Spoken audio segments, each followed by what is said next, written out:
राजस्थान में दानचंद चोपड़ा की हवेली कहाँ पर स्थित है? 2020 में आया हुआ है।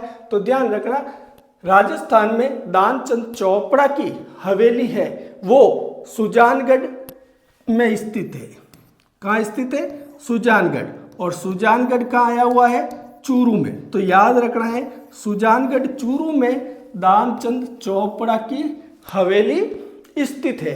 अब देखो, चूरू की कुछ हवेलियां भी बहुत फेमस है। उसमें से एक हवेली जो चूरू की फेमस है वो मुझे याद आ रही है, सुराणा की हवेली। तो याद रखना, सुराणा की हवेली, सुराणा की हवेली है। ये भी कहाँ पर स्थित है? तो याद रखना, ये चूरू में, अब चूरू में स्थित है। और इस हवेली की विशेषता क्या है?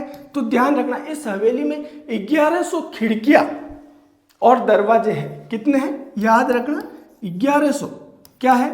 खिड़कियां और दरवाजे। ये याद रखना, पूछ लिया जाता है कई बार, खिड़कियां दरवाजे इस हवेली में स्थित है।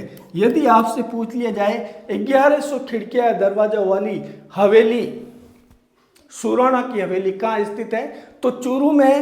कुछ और ध्यान रखना, गोयनका की हवेली ये भी चूरू में है।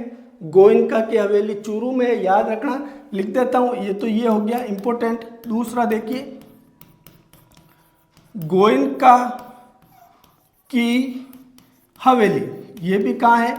तो याद रखना, ये भी चूरू के अंतर्गत है। एक और नोट कर लिए, गोयनका के बाद में मुझे याद आ रही है रामनिवास गोयनका की हवेली। एक तो गोयनका की है और एक रामनिवास गोयनका की, रामनिवास गोयनका की हवेली, रामनिवास गोयनका की हवेली ये भी कहाँ पर स्थित है? तो ये भी आपको याद रखना है, चूरू में स्थित है। एक हवेली और जो चूरू से इंपॉर्टेंट बनती है वो है मंत्रियों की मोटी हवेली। क्या नाम है? नाम अटपटा है, पूछ सकता है, मंत्रियों की मोटी हवेली। तो याद रखना है, मंत्रियों की मोटी हवेली, मंत्रियों की मोटी हवेली ये कहाँ पर स्थित है? तो ये भी आपको याद रखना है, चूरू में स्थित है। चूरू में स्थित है। ये चूरू की मैं मोस्ट इंपोर्टेंट हवेलियां भी लिख रहा हूँ इस प्रश्न के साथ, और आपको अच्छी तरह से देख लेना है। यहाँ से प्रश्न बनता है तो मोटी मोटी गोयनका की हवेली, रामनिवास गोयनका की हवेली, मंत्रियों की मोटी हवेली चूरू में इंपॉर्टेंट बन रही है, और एक सुराणा की हवेली ये भी इंपॉर्टेंट बन रही है। तो इसका स्क्रीनशॉट लेना चाहे तो ले लीजिए।